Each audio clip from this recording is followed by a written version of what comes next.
A deepening family feud has erupted within the Zuma household after Nkosazana Bonganini Zuma Mncube opened a criminal case against her sister, Member of Parliament Duduzile Zuma Sampudla, accusing her of facilitating the recruitment of 17 South African men now stranded in the Russia-Ukraine war. In a statement widely circulated online, Zuma Mncube confirmed she laid charges on Saturday at the Sandton police station against Zuma Sampudla, Siphokazi Zuma and Blessing Khoza. She alleges that trio played central roles in misleading the men with promises of overseas jobs, opportunities, only for them to be handed over to a private mercenary group operating in the Ukraine conflict. Zuma Mncube, the eldest daughter of former President Jacob Zuma and former Cabinet Minister Dr. Nkosazana Dlamini Zuma, said 8 of 17 men are her relatives. She insists they never consented to military deployment and were instead victims of deception. According to her, the alleged recruitment scheme violates several laws, including the Prevention and Combating of Trafficking in Persons Act, the Regulation of Foreign Ministry Assistance Act, as well as common law fraud. The statement reads as follows: I, Nkosazana Bonganini Zuma Mncube, a South African citizen and the firstborn daughter to former President Jacob Zuma, wish to address the matter of the 17 South African men who are trapped in the midst of the Ukraine or Russian war. These men were lured to Russia under false pretenses and handed to a Russian mercenary group to fight in the Ukraine war without their knowledge or consent. Among these 17 men who are requesting the South African government for assistance are 8 of my family members. Driven by my moral obligation, I have opened a criminal case at the Sandton police station on 22 November 2025 at approximately 18:30 against the following individuals for their key roles in this tragedy: Mr. Duduzile Zuma Sampudla, Ms. Siphokazi Xuma, Mr. Blessing Khoza. Having considered all the information available to me and the facts at my disposal, I believe these 3 individuals have contravened the following laws: Prevention and Combating of Trafficking in Persons Act, Regulation of Foreign Military Assistance Act, Common Law Act of Fraud.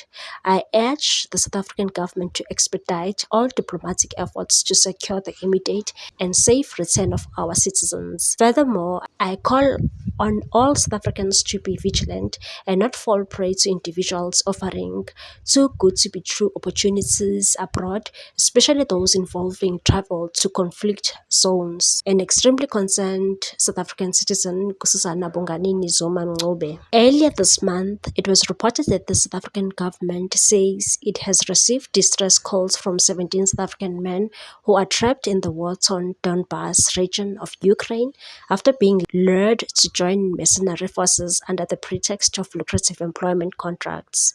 The men aged between 20 and 39 have appealed for assistance to return home. 16 of them are from KwaZulu-Natal and 1 from the Eastern Cape. At the time, President's spokesperson Vincent Magwenya said the men were drawn into the Russia-Ukraine conflict after being misled by promises of well-paying jobs. South African government officials confirmed receiving distress calls from the stranded men who said they traveled abroad after being promised job or training opportunities. International media reports have previously linked Zuma Sampudla to efforts to recruit young South Africans for what was allegedly presented as security training in Russia, claims she was not publicly responded to. The men reportedly signed documents they did not fully understand before being moved to eastern Ukraine. Zuma Mncube said she felt compelled to act out of moral obligation and urged the South African government to intervene urgently to secure the men's safe return. She also wanted the public to be cautious of overseas offers that appear too good to be true, particularly when linked to conflict regions. Meanwhile, Duduzile Zuma Sampudla is facing terror-related charges. The High Court in Durban has heard similar evidence from 2 witnesses who testified that some of the posts by Duduzile Zuma Sampudla did not depict violence. Yet, these very tweets and videos remain central to the state's case, and she intentionally and unlawfully contributed to the July 2021 unrest. Social media expert and state witness Emma Sedler has told the KZN Division of High Court in Durban that she recommended Duduzile Zuma Sampudla face 4 criminal charges for her social media post during a deadly July 2021 unrest. She said this was because Zuma Sampudla celebrated acts of violence that erupted in KwaZulu-Natal and Gauteng, looting, road blockages, arson, and other criminal activity that left more than 350 people dead and caused economic losses exceeding 50 billion rand.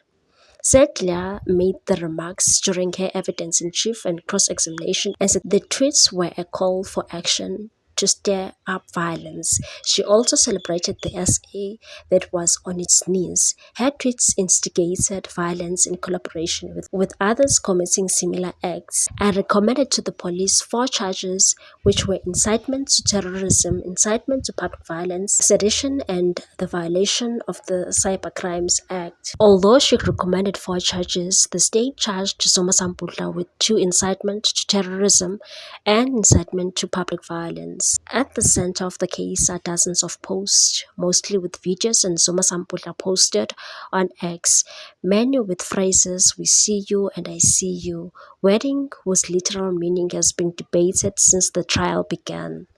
The tweets were not exclusive to her Twitter feed, but were also shared across WhatsApp groups, some believed to include other instigators of the violence, who used them to coordinate the uprising. In her report, which has been submitted as evidence before the court, Sedler said she found there was obvious organization, orchestration, incitement, and coordination of public violence and unrest in the WhatsApp groups. In post-apartheid South Africa? Okay, so you don't want to comment about this statement about whether something that was outlawed, political speech that was allowed, that was under apartheid, cannot logically be disallowed now? My Lord, I can't accept that to be the case. There are too many exceptions, and while freedom of expression is much better protected in democratic post the Constitution South Africa, the law is too nuanced to make that universal statement. Again, you know that I'm not making a universal statement, I'm making a general statement. And to every general statement, obviously there are exceptions. I consider to you that the exceptions you make are valid, but I was asking you about the general statement. But I'll take it you don't want to answer the question. Let's move on. All right. Now, we'll recap here. What's your take on this one, people? Thanks for watching. Please subscribe for more news.